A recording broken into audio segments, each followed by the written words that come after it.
Ready నాన్న start చేయి. అడవి దగ్గరకు వచ్చాడు నక్క. బ్రాహ్మణుడికి బహుమానం ఇస్తానన్న సంగతి మర్చిపోయినట్లు నటించింది. కృతజ్ఞతలు చెప్పి అడవిలోకి పోబోయింది. బ్రాహ్మణుడు అడిగాడు,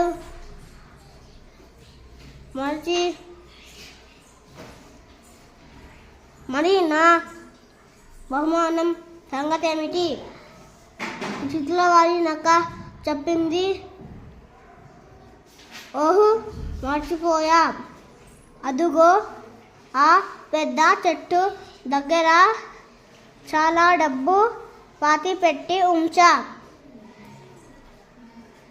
బ్రాహ్మణుడు చెట్టు అంతా నీకే, తవ్వి తీసుకో.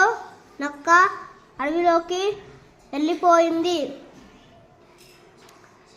బ్రాహ్మణుడు చెట్టు దగ్గరికి వెళ్ళాడు. తవ్వాడు అలసిపోయాడు. పైసా కూడా కనిపించలేదు. మోసం తెలుసుకున్నాడు, కానీ ఏం చేస్తాడు? ఇంటి దారి పట్టాడు. గుడ్.